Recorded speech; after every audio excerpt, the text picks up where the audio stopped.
I'm David Brigham. I'm the librarian and CEO here at the Historical Society of Pennsylvania. And we're delighted to welcome those of you who are here with us in the room and our online audience as well. A few housekeeping items for those of you on the webinar. We are in webinar mode, so you can see us, but we cannot see or hear you. We have enabled closed captioning, so please hit the CC button if you wish to turn on the captions. We're recording tonight's presentation, and we'll send a link tomorrow to everyone who has registered, both in the room and online. This is an exciting time for HSP as we celebrate our 200th anniversary. To do so, we are collaborating with community and cultural partners to highlight 5 key themes in our collections of nearly 22 million manuscripts, books, and works of art by organizing 5 exhibits and hosting 5 signature lectures throughout the year. Our current theme is What's Your Story? Family and Local History. And our current exhibit, which is downstairs, you'll see it later if you haven't already, focuses on the records of social service agencies as genealogical resources. These records often illuminate the lives of individuals as they go through a particularly challenging passage in their personal journeys. Thanks to HSP's Director of Genealogical Programs and Services, Katie Bodenhorn-Barnes, for pulling that exhibition together. As we near the end of our 200th anniversary year, we still have 2 more things to look forward to, both on the same date. On December 9th, we will open an exhibit of about 50 new acquisitions. These are sample items from larger collections often, and they come to us both as gifts and as purchases. This exhibition was co-organized by Carrie Hutto, HSP's archivist, and Anthony DiGiovanni, our Director of Cataloging and Reference Services. Together, Carrie and Anthony oversee HSP's Lively Acquisitions Program, so you'll see how the collection continues to grow and expand.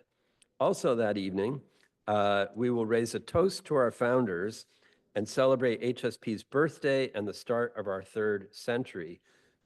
Since we're genealogists in the room tonight, I'll share with you that we've also invited the descendants of our founders to be with us on that evening, to the extent that we could track them down. But this will be a members-only event, so please take the opportunity this evening, if you're not already, to become a member of HSP to support our mission and join in the festivities.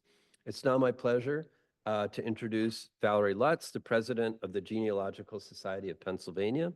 Val and the GSP have been great partners in deepening HSP's commitment to family history, and she has worked closely with Katie Barnes to bring the current exhibit and tonight's lecture to you. Val.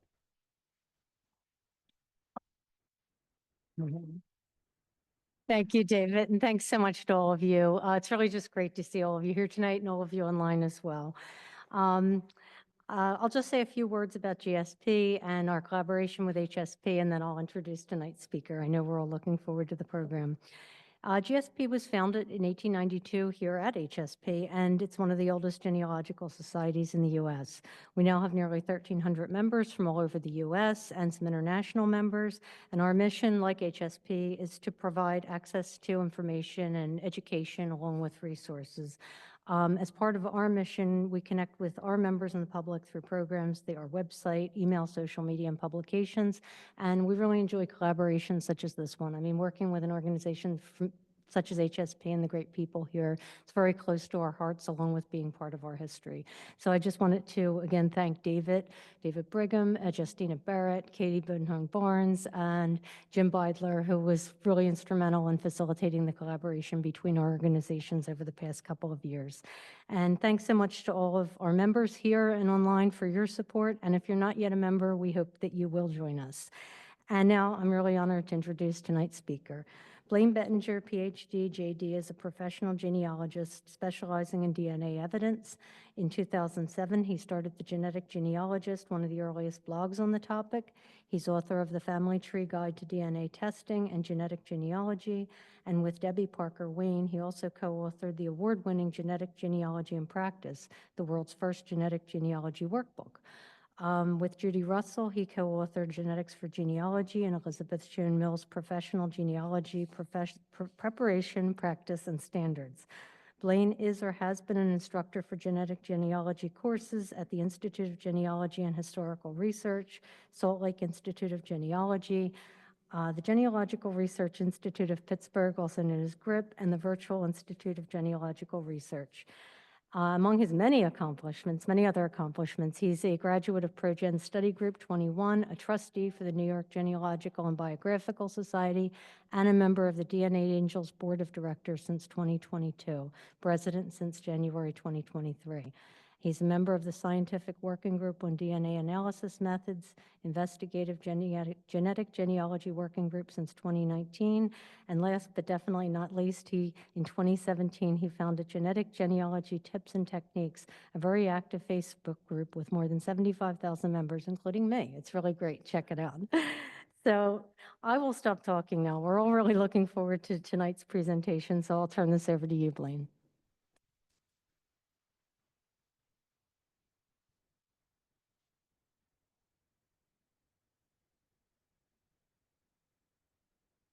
All right, can you hear me okay? Everyone okay? Good, excellent. Well, thank you very much for joining me this evening, and I want to talk about the use of DNA to help rebuild some of the ancestral histories that have been lost to time.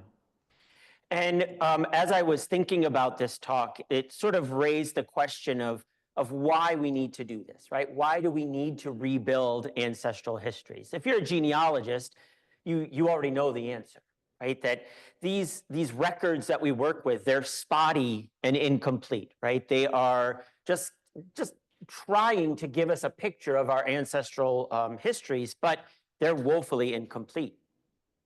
Additionally, they only capture the tiniest fraction of any one person's life, right? They're sort of a snapshot here, a snapshot there, a snapshot here of an ancestor's life, and therefore, we are missing a lot of the in-between. In addition, we're lucky if there's a snapshot of our ancestors' lives. Often, these lives were ignored completely. Additionally, these records, frankly, can be inherently classist, racist, sexist, phobic, right? They are sort of a representation of the time in which they were obtained, and that history wasn't always a perfect, great history. In addition to all these other issues, right, records are fragile. We still fight today to try to preserve the records that we have, and we know that millions upon millions of records have been lost over time as a result of fires or wars or other events that have occurred. So some of the questions that had to be answered over time was, what records do we want to obtain, right? What records do we want to keep? So many records, even that were obtained at the time, have not been kept over time because they've been lost for various reasons. And so that raises the issue of why do we have records that are created or obtained, right? What is the reason behind these? And frankly, for 99% of the time, they aren't obtained for genealogists, right? I know that's shocking, but and unfortunate, but it's the case that these records are just not meant for us.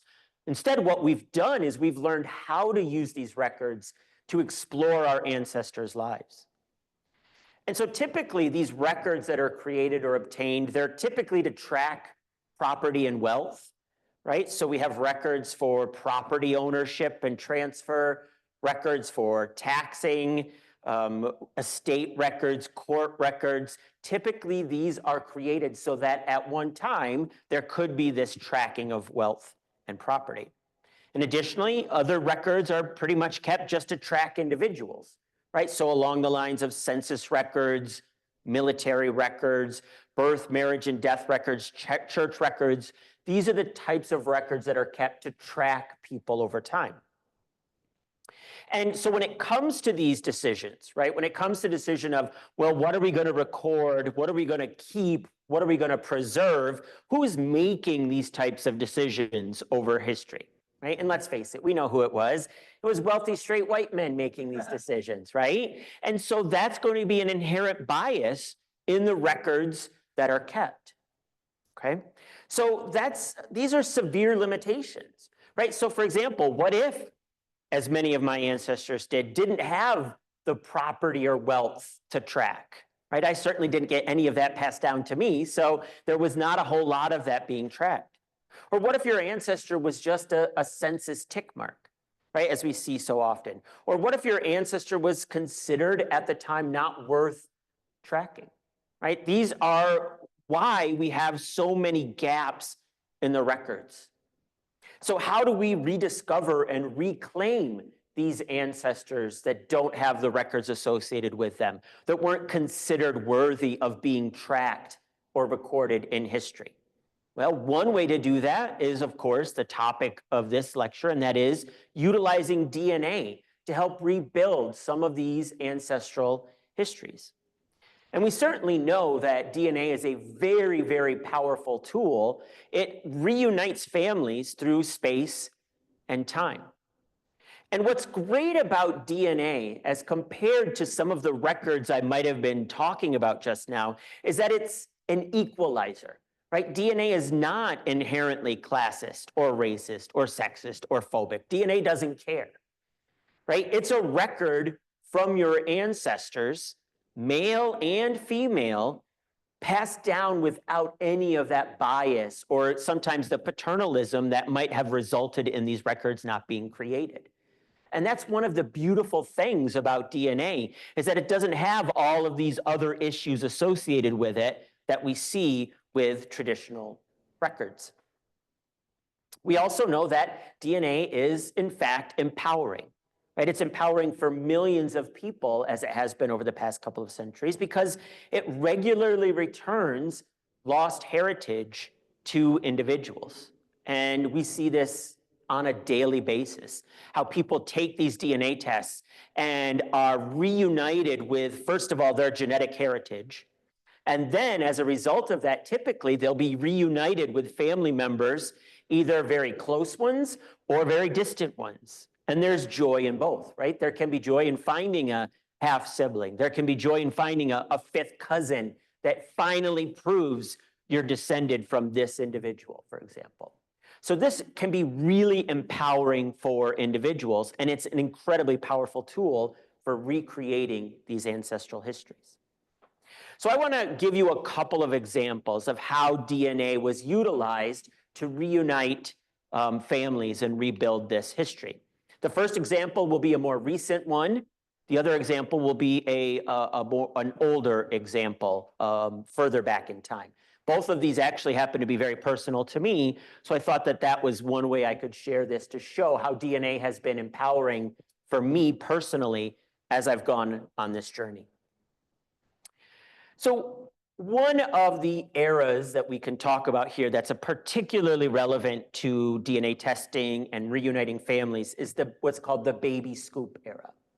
So the baby scoop era, from about 1945 to 1973, was a time period which unwed mothers were typically hidden, and it was encouraged that they surrender their babies. Right, so there was sort of a confluence of events that were occurring where the older sort of feeling among individuals that this unwed mother situation where you would send the mother off to live with family members far away to have the baby, but it was also being mixed with this new era of sexual freedom, and so those two were really clashing with each other. And so mothers were, and I use the word encouraged, very loosely. Most cases, the unwed mothers were forced to surrender the babies. And associated with that, when we look at the element of record keeping here, most of the states in which this was occurring closed the records of the adoption. So a closed state, for example, is a state in which those adoption records are not readily available, or an open state is a state in which they are, which members that are people that are involved in that could request those records. Unfortunately, although we've seen states moving more towards open recently, for the most part, all of these records were really hidden and unavailable even to the individuals that were on the records. So of course, DNA is one of the most powerful ways to uncover these secrets, right? You can't hide the DNA of the individuals affected by this. So let me give you an example of a baby scoop era incident that affected me directly. Now this begins about 10 years ago on Sunday, August 30th, 2015. I have two children, two boys, and they were considerably younger then than they are now, as am I, but it was a Sunday evening and we were just watching TV. In fact, we were watching Who Do You Think You Are? Happened to be Tom Bergeron was guest starring that particular evening.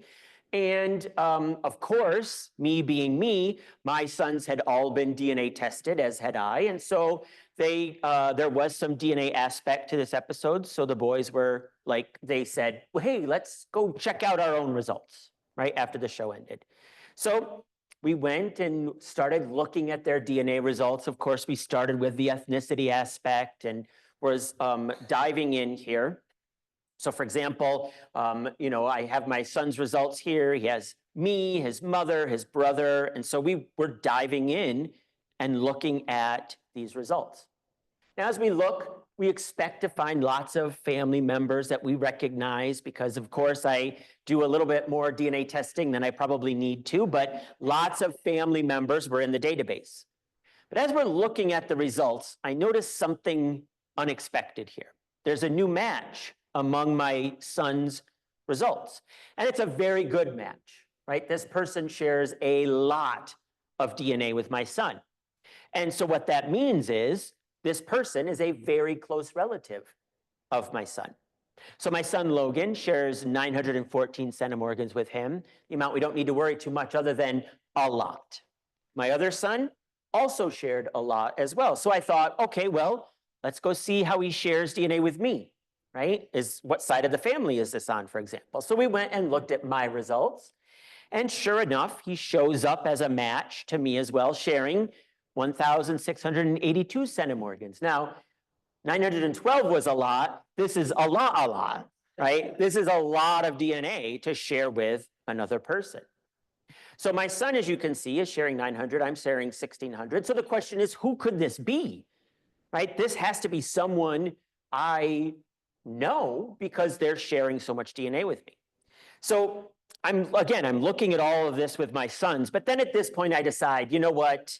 You guys, it's time for bed, right? You guys need to go to bed so that I can figure out what's going on here because I need to dive into this. Now, when we look at the amount of DNA that's shared, there's only a few options that it can be, right? It's pretty much narrowed down to grandparent, grandchild, uncle, nephew, it was a male, so uncle, nephew, or a half sibling. Now, those are pretty much the extent of the options for this particular relationship. Now, sure enough, I do have relatives that I haven't tested yet. I have a bunch of uncles and nephews, for example, floating around that I hadn't yet gotten the chance to test or had said no. And so my initial hypothesis here is, well, this is one of those uncles that had said no and decided to send in the test anyway. Well, I have the name of the match, so one of the things I can do is some research, right? And I can go off and start to do a little bit of, I use the word research, right? And I did find someone on Facebook with the same name as the person that took the DNA test. Now, this person, according to Facebook, was born in 1969, okay? And remarkably, there were pictures there, and he looked exactly like my mother's brothers, okay?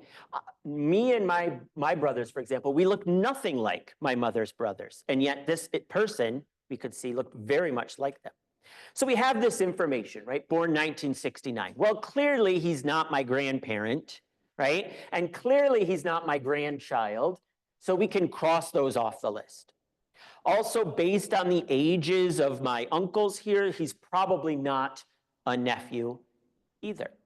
So I have these possibilities, right? Could this be an uncle or could this be a half sibling? Well, I'm not yet done with the individuals that have done DNA testing that I can utilize because I've tested my mother as well. So I could now go to her DNA account and look and see what is the relationship between this DNA test taker and this individual. So I go to her DNA results and I look, and it is listed as being her son. Okay. So that was a little bit of a shock to me because this new match is my half brother. Now, when we're talking about this process, right? I mean, going through and looking at Facebook, looking at my mother's results and so on, we're talking about maybe 10 to 20 minutes of time to go from sending the kids to bed to figuring out that I have a half brother that I didn't know about, right? Now, some of the reasons that this is so shocking to me is, first of all, I never heard any story like this. I'm the oldest of 4 children, and I will note this does make me a middle child now, which I'm still dealing with, but I am figuring out now, what do I do with this information, right? What's the next step? There isn't a lot of guidance out there for figuring out what to do when you discover a new half sibling.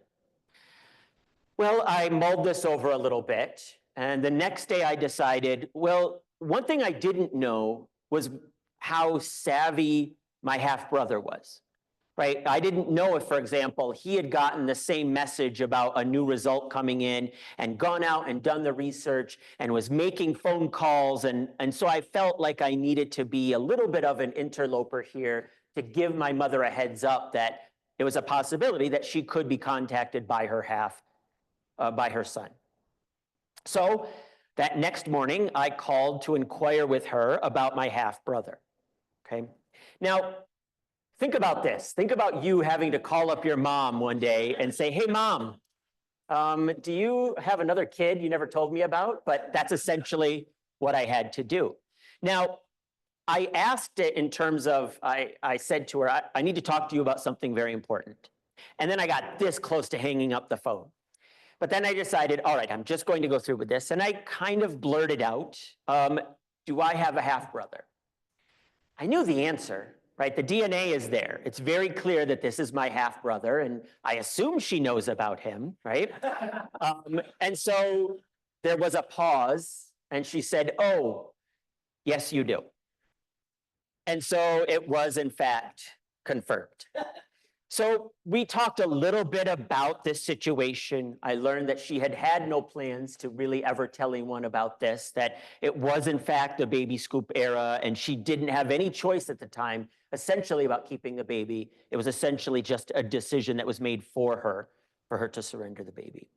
So I decided, okay, well, maybe it's time now for me to reach out to my half brother to see how this would go. So I did write him a message, and it's just here, but essentially I'm just reaching out to him and saying, hey, I'm your half brother. You can reach out to me. And then, of course, I got the red message, which is full of anxiety.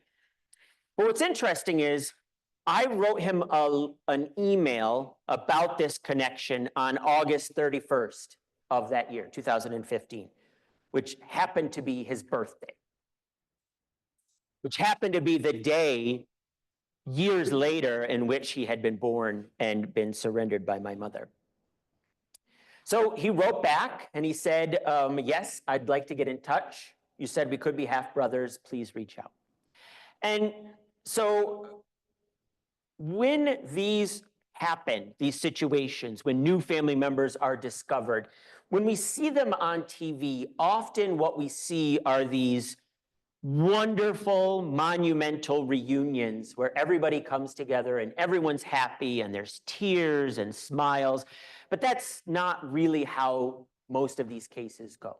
Okay? Often it will lead to reunion, but typically it's a bumpy road to get from the point of discovery to the point of essentially reuniting families in this way. And so it actually was a bumpy road for about 10 months from the time period of contacting my mother to the point in which she actually met her son for the first time, or I guess technically the second time. Again, about 10 months. And so that was a pretty awful 10 months because she was dealing with this and deciding what to do. Meanwhile, I'm communicating and developing a relationship with my half-brother, and I realized that I'm the one that created this situation. Now, admittedly, I did not say to my mother, hey, if you take a DNA test, we may find you have children that we don't know about, right? That's probably not something you think to ask your parents. But when my half-brother tested and he looked at his results, right? He had a mother, siblings, first cousins, aunts, uncles, nieces, nephews, all waiting in the database, essentially because of me and the DNA testing.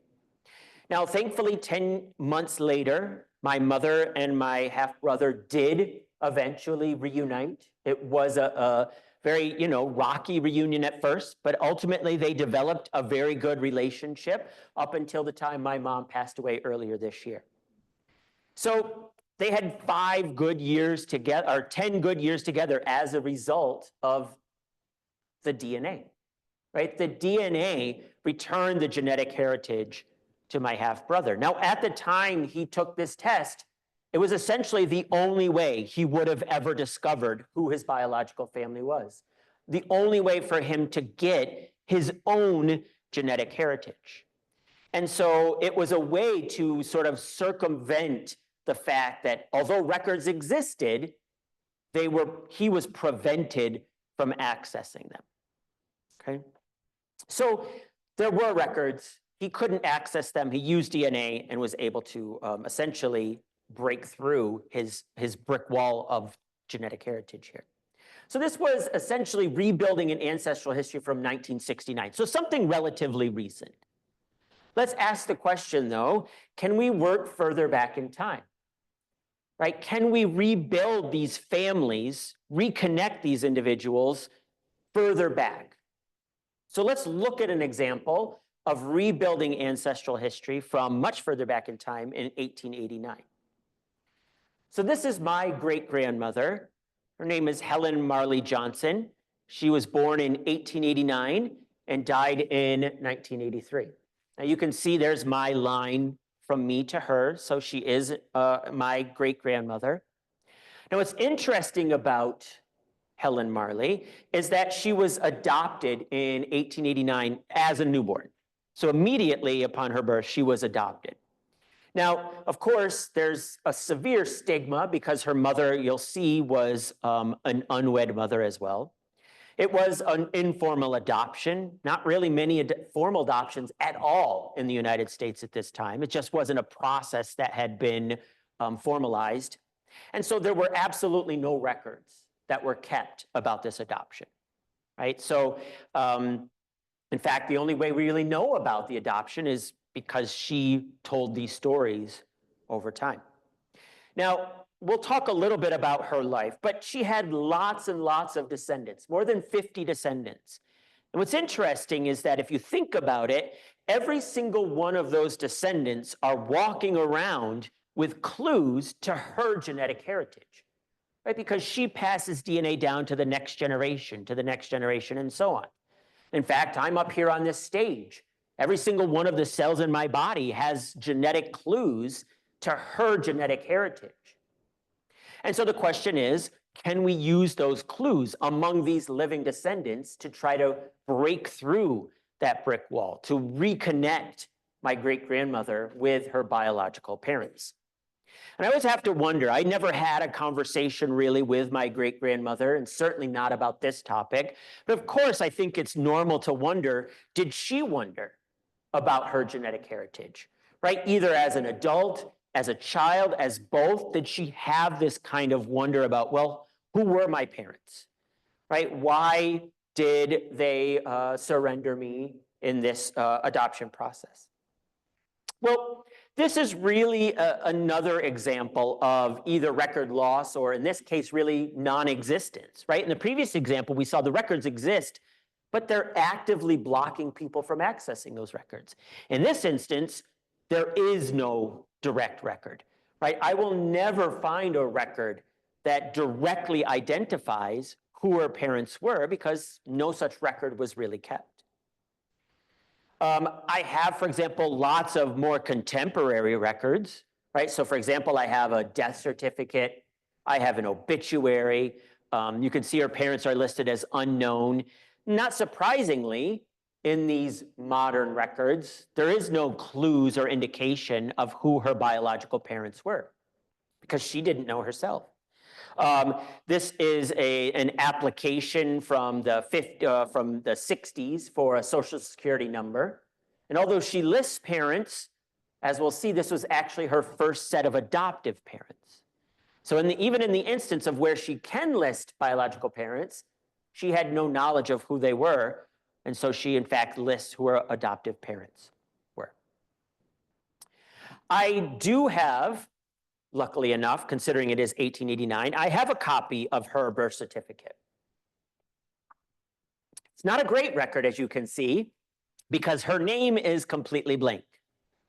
Right? The fact that I know it's her is based on the date of the birth and the location of the birth, and the fact that there were no other baby girls born in this vicinity at this time, anywhere near this time frame. So, although there's no name, I'm almost certain with 99.999% that this is her birth certificate. Now, birth certificates very often do list the name of the parents, right? And in this instance, I get a little bit of a clue. I get her father listed as not known, which I don't think is his real name, right? And a mother that is listed as Minerva D. Johnson. Now, whether or not Helen, my great-grandmother, had any knowledge of what's just on this one record, I'm not sure. I doubt that she had any indication of who her biological parents were. So although we have this record, I don't think it's something that she was actually aware of herself.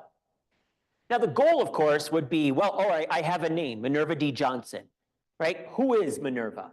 Let's find her and figure this out and maybe get more clues about my great-grandmother's genetic heritage.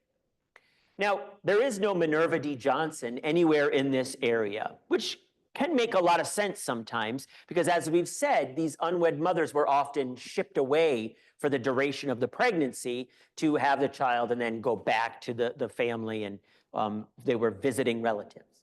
Okay, so maybe she's out of the area, right? Is this her real name to begin with? Was she sent here from elsewhere? And who is Minerva? Right? Can I use DNA to try to reclaim these ancestors, to break through this mystery? And essentially, what I would be doing with the DNA is building records that don't exist otherwise. So in order to do this, what we want to do first is dive a little bit into her childhood and talk about the circumstances there, and maybe that will shed some light on the mystery.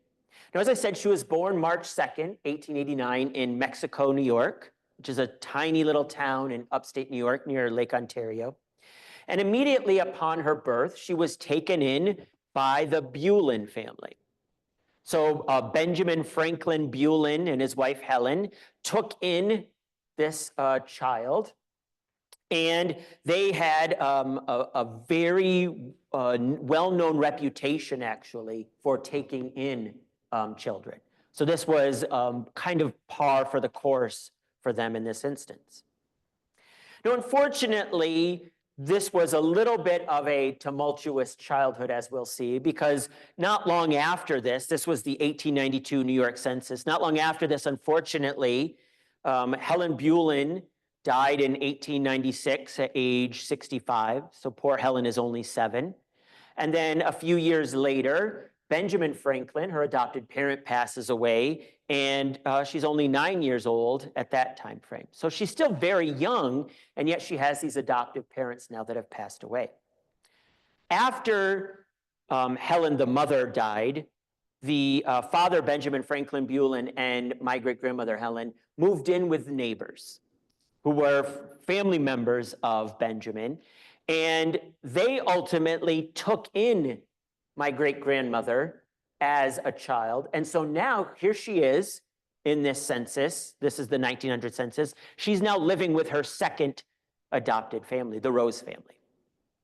It always makes me a little sad to see this entry because she's listed as a boarder, right? Which feels a little bit cold for taking in this child, but she at least has a home here. Now, at the same time period, a few miles away, we have my family. My family here, Edgar Bettinger and Melissa Albro, these are my third great-grandparents here. I'm sorry, my second great-grandparents here. And at one point, my great-great-grandmother here, Melissa, was visiting family in the area where my adopted great-grandmother was born. And she was lamenting to people, oh, I always wanted a daughter. I only had 2 sons. I've always wanted a daughter. And unfortunately, someone said, hey, we have an extra, right? We have a child that you can take with you. And it kind of shows, again, this almost this sort of a little bit of a disposable nature of this adopted great-grandmother. Because what happened was my great-great-great-grandmother, Melissa Bettinger, decided to bring my great-grandmother home with her.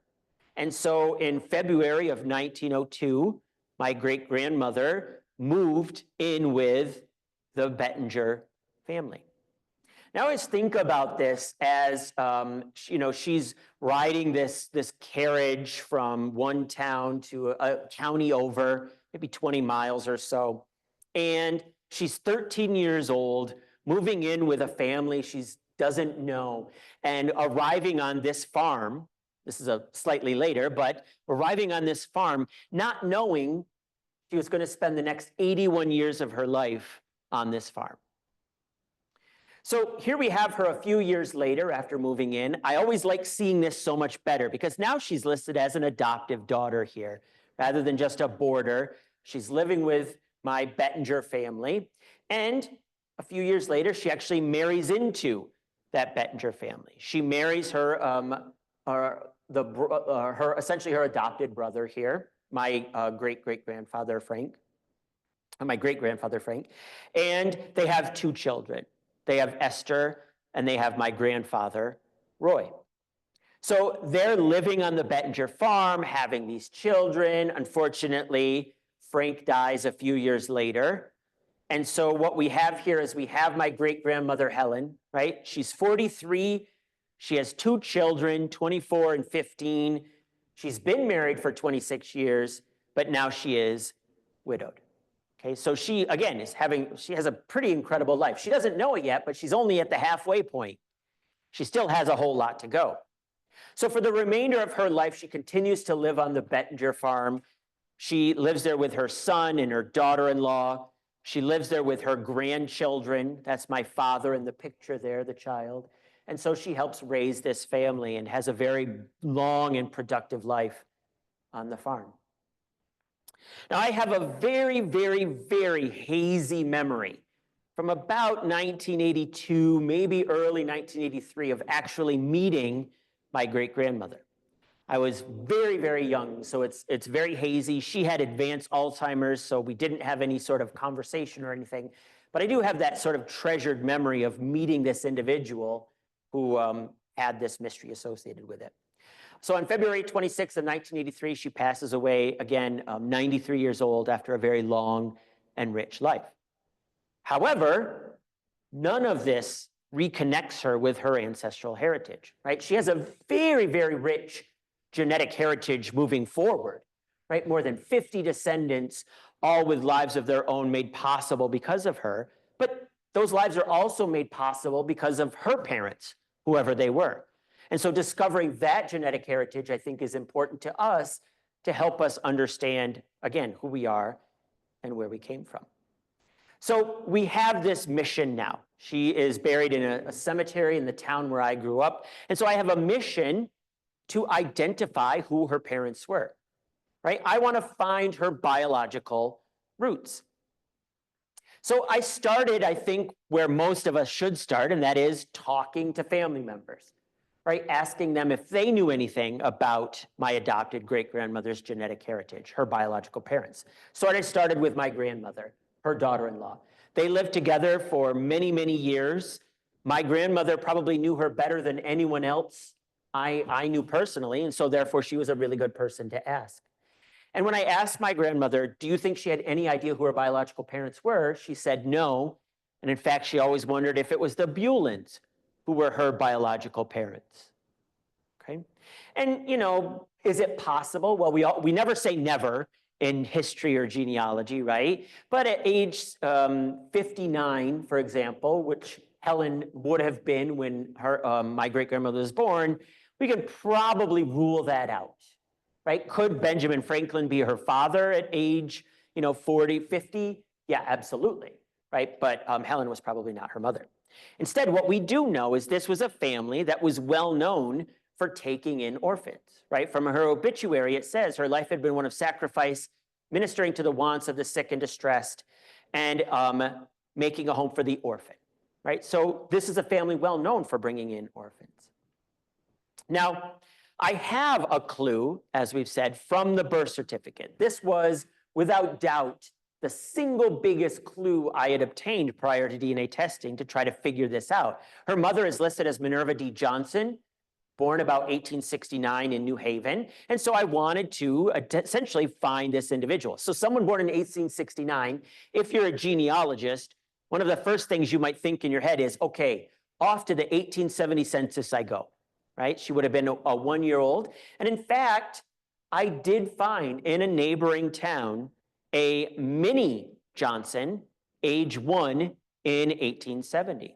Okay, and in fact, there was no other Minerva or Minnie Johnson in that area or the surrounding counties in 1870. So I have this family now, this Minnie Johnson family associated with this, and now I can research this family and try to figure out maybe this is the Minerva D. Johnson I'm looking for. Okay? And I spent a lot of time tracking down this family, researching them, and then I turned to the DNA, and then I discovered this is the completely wrong family. Okay? This was not the genetic heritage I was looking for. Instead, the DNA really helped me make the breakthrough. Okay? So what I did is I started by testing some of her descendants. Obviously, I would test my great-grandmother if I could. I would test her children if I could. Unfortunately, all of them passed away long before the era of DNA testing. So instead, what I did is I tested several of her grandchildren, and then I looked at their DNA matches to try to find that genetic heritage, to look for individuals that would lead me to essentially, at this point, Minerva D. Johnson. That's who I'm looking for. So I tested my father. I tested his first cousin, right? And I'm looking for the matches they share in common. And when I'm looking at their match list, right, they have a bunch of matches that they share, including me, right? And how much do I add to this process? Not a bit, right? Instead, what I'm looking for is a match that they share in common that I don't recognize, right? Because that's probably from the unknown biological line that I'm pursuing. And sure enough, the closest match I find that I don't recognize is someone called Patient Strong. Now, this isn't the match I was looking for, right? I wanted a magic match like I found with my half-brother, right? A nice, super close, really nice match, has all of their tree completed. They know exactly what's going on. They have a story in their family about an adopted child, and it just figures this all out. Well, of course, that's not really how it typically goes, especially when we are trying to rebuild this information ourselves, right? In most cases, 99 times out of 100, who has the most knowledge about the mystery you're working on? It's you, right? And so we don't typically find someone that helps us break through it that quickly. Now, that being said, this individual did have a tree attached, okay? And so I could look at this tree for clues about our connection. When I look at this particular tree, what I immediately see is, in fact, a Johnson family. Remember Minerva D. Johnson from the birth certificate. Now, do you want to guess how often I would open up a tree and find the Johnson surname in that tree? It was very frequent. And so opening up this tree and finding this family was not an initial, shocking event. The other thing I'll note is that this is not the tree I opened up when I clicked on this match, right? This person had one person in the tree. I had to build out this tree for this individual to try to find this particular connection. So, okay, I have a good match. I have a Johnson family. I might as well hunt this down because there's something else really interesting about this particular family. And it is that they were living in the same small town in upstate New York where my great-grandmother was born. Okay, that in combination with the other things is very, very promising. So I find this Johnson family in this town. I'm researching them. And what I find is that there are 5 children. There are 4 boys and 1 girl. And interestingly, there is a girl, Mary B. Johnson, born in 1868 about. Well, remember, I'm looking for Minerva D. Johnson, right? There's no name listed here. I have the date of birth, but what I'm really looking for is Minerva D. Johnson, born about 1869, according to this. But instead, I have a Mary B. Johnson, right? Now, this family is so strongly represented in the DNA that I now have 50 matches from this individual, from this family, all showing up in the match list with my father and his first cousin. Because again, they're walking around with so much DNA from this genetic heritage. If you think about it, from my father and his first cousin, it's 25% on average of their DNA is from a mysterious brick wall. And so they have lots of matches through this family. Now, it turns out that after doing a little bit more research and digging in here a little bit more, Minerva D. Johnson is in fact Mary B. Johnson. I don't know why Mary hated the name Minerva, but it's a name she never went by other than in 2 records, 1 land record and this birth certificate. Other than that, after tracking down the entire remainder of her life, there's not a single other record in which she appears as Mary B. Johnson. But thankfully, because of that 1 extra land record, it very clearly identifies Mary B. Johnson, the daughter of these 2 individuals, as being Minerva D. Johnson. So I have all of these matches from this family that are showing up. So here I have this clue that Mary B. Johnson is almost certainly the mother of my adopted great-grandmother. Now, interestingly, as we saw, there's no document that is ever going to say, hey, Mary B. Johnson, AKA Minerva D., is the mother of Helen Marley Johnson. Instead, I have all of this indirect evidence, but most importantly, I have the DNA that led to the breakthrough in this particular family. Without that, I just would not have that connection at all. Now, as I'm diving through this and trying to understand the dynamics and this family a little bit more, I discovered that Helen did have, my great-grandmother, did have an important connection to her biological family. And what's interesting is I think it's a connection I have found that she likely had no idea existed. Okay? And this connection involves what we can think of as being the 18 or 1900s version of Facebook. Okay? If you've ever read local newspapers from this time frame, you know that our ancestors love to gossip just as much as we do. Okay? Because very often what they'll have is these little snippets from the local area where essentially there was an informant, right, who would inform on all their neighbors. Okay? This person who would say, this person is sick, this person is visiting this family visitor member is visiting. And so it was sort of like Facebook, right, from the 1800s. And in fact, I was looking at this a little bit more. It still continues to this day, especially in smaller local newspapers. We still see this. This is from 1980. This was Gadding with Gen, maybe. Jen, I'm not sure how to pronounce it, but she's the informant, right? And in fact, my mother, with me and my brother, spent Thursday morning with Grandma Bettinger in 1980, okay? So I was informed upon even in this gossip column. So what I discovered from the column that I found, it turns out that almost certainly my great-grandmother did in fact know her biological mother. I don't think she knew it was her biological mother, but I know that at least once she did meet her mother. And it comes from a single sentence, a single record in this gossip column from 1893 that in fact shows that she did, at least at this one point in time, meet her biological mother.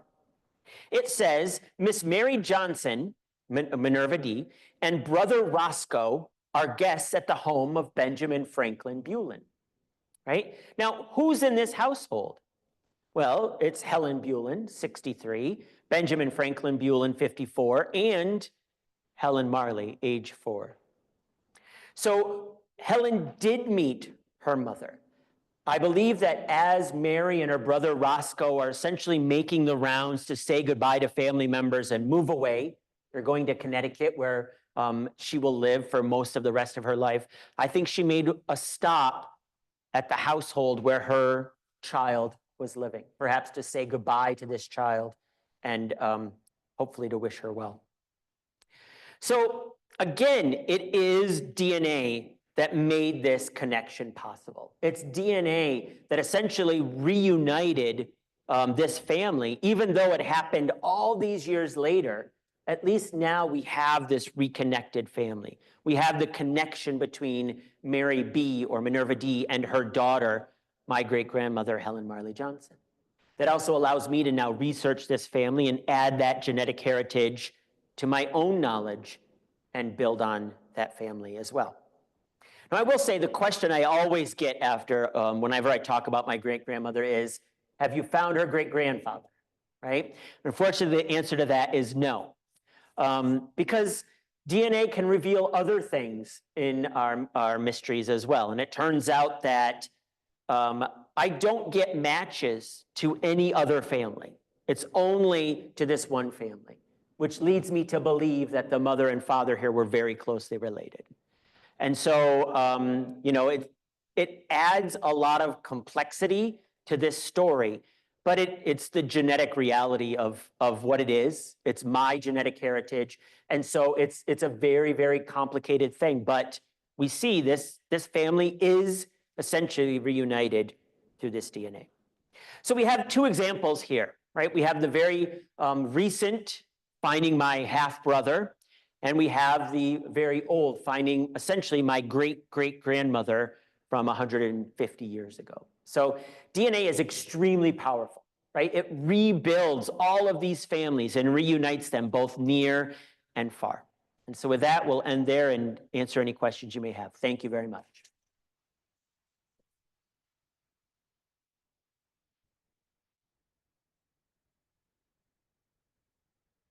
Grabbing a mic.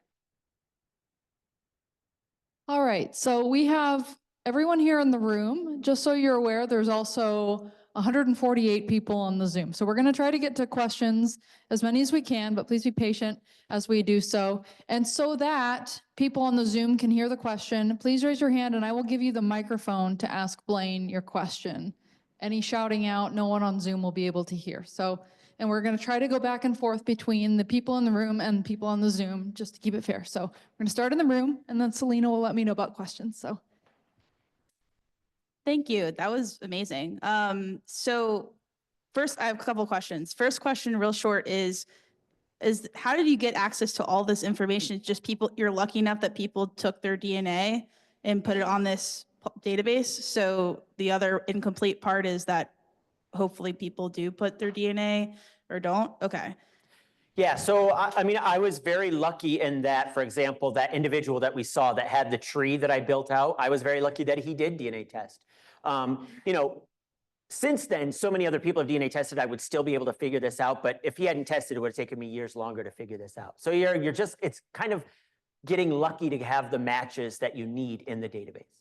And then the second question is, so I heard mention of genetic consulting. So is that essentially like detective work? If I had a question about my family tree, that I could use it, like hire someone like you to do genetic consulting in that regard? Yeah, there are a lot of individuals that offer sort of those services to like look at your DNA results, work with your tree, things like that to sort of help you with your own mysteries. Okay, Yep. cool. Thank you. Yep, absolutely. One more here. Sorry, we're so proximate. Thank you so much. That was incredible. I guess I have a general question, which is, It feels like an incredible coincidence that you, as a geneticist, uncovered these incredible mysteries of genetics within your family tree. Is this like a trend in geneticists? Is it just because you are always investigating yourselves genetically? Like, are there a lot more of you, or are you an anomaly in the genetic field? That's such a good question. And it's one of the thoughts that I had was, is this really happening to me? Right? All right, because I've been a genetic genealogist for about 12 years by the time this mystery came out. And I will say, although I didn't go into it in the talk, this was my mom's other child. Turns out my dad had another child as well. And so I went through this twice. But I will often give lectures at a location where there might be, let's say, 200 people in the room. And one of the questions I will ask is, how many of you have uncovered an unexpected surprise as a result of DNA testing? And invariably, it's about 2/3 of the room that raise their hand. Now, I'm not saying it's all half siblings, right? But it is mysteries they didn't expect, right? A great-grandfather was not their great-grandfather. A grandfather was not, so it is extremely common. And one thing I always say is that, and I think it fits in the theme of what we're talking about very well, is that sometimes we believe that families are more complicated in 2024 than they were in the past. And families have been complicated from day one, I think.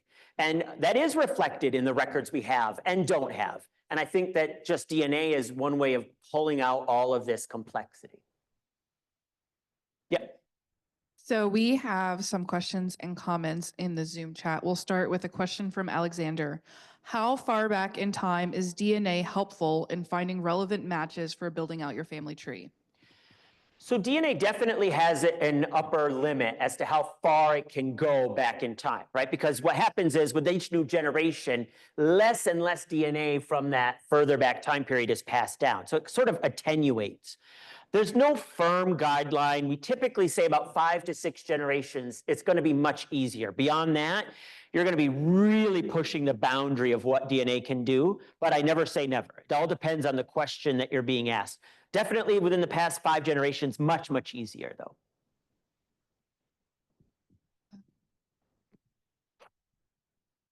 So I first just wanted to share appreciation for the work you guys do. I am the child of an anonymous sperm donor. Wow. And I enthusiastically signed up for 23andMe and Ancestry, did not find any close matches, was fortunate enough to find a series of genetic genealogists that worked with me to take all of these third, fourth cousins, slowly go backwards. It's still voodoo to me, this is impossible, and figure out the identity of my biological father. Wow, that's great. So my question for you is, obviously a lot of these pieces, all the stuff with the previous census data has been around for a long time, but everything around things like 23andMe Ancestry are relatively new in history. I'm curious where you think that this world's going to go 5, 10, 20 years from now, especially in the age of artificial intelligence. What do you think is going to be possible? Great question. So I'll do a pessimistic answer and an optimistic answer, okay? I'll start with the pessimistic so we end up with optimism. One of the biggest things I'm concerned about, and you mentioned it in the newness of DNA testing, is that it's just going to be another record that we don't do a good job of recording. Right, it'll be another 1890 census that disappears in a fire, or 23andMe, goes under and doesn't preserve that DNA database. And that's one of my biggest concerns over the next few decades, is that, as these companies maybe figure out they're not making much money off DNA anymore, maybe they decide, well, we're going to shift gears into something else and, close down the database. The loss of records that would occur with that is unfathomable, because for me personally, I have so many family members that have tested that are no longer living.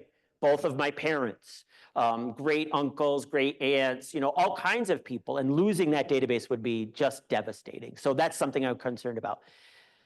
The optimistic answer, AI, I think, will become more and more integrated with genealogical research in that it can help us open up more records and make more records available. We're already seeing that. For example, there's an organization called Family Search that is one of the sort of the premier genealogy records holder.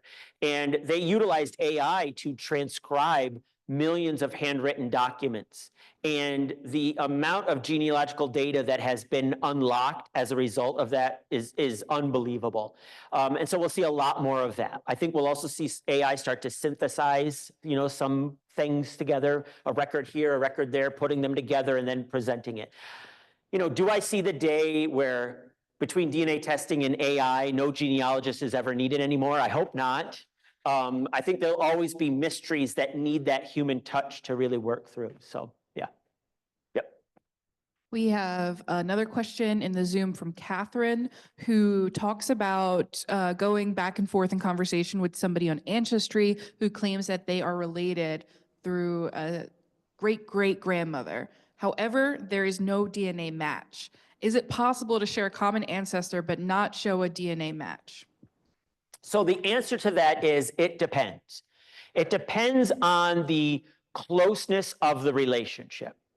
So if you share let's say it's a set of great-grandparents, for example, you would be third cousins. A set of great-great-grandparents, you would be third cousins. And it is possible to not share DNA with a third cousin. It's rare, but it is possible. On the other hand, second cousins and closer always share DNA. So it's sort of that. And then, so second cousins and closer always share DNA. Third cousins almost always. Fourth cousins most of the time. Fifth cousins rarely. So it drops off very, very quickly. One more in the room. So the implication is that you used autosomal DNA for this work. Did you also use Y or mitochondrial? That's a great question. And again, I didn't have time to talk about it, but I did utilize mitochondrial DNA in this analysis as well. Because if you'll know, I found my great-grandmother's mother, and so I could find her mother, her mother, her mother, and so on, and then track that down and find a living individual. Because I did have a mitochondrial DNA descendant of my great-grandmother tested. So I tested that. I asked this person who turns out to be a fifth cousin to me to take a mitochondrial DNA test, and then we compared the results. And so those results were a match. So, yep, good question. Well, we are going to actually have to wrap this up, but thank you all.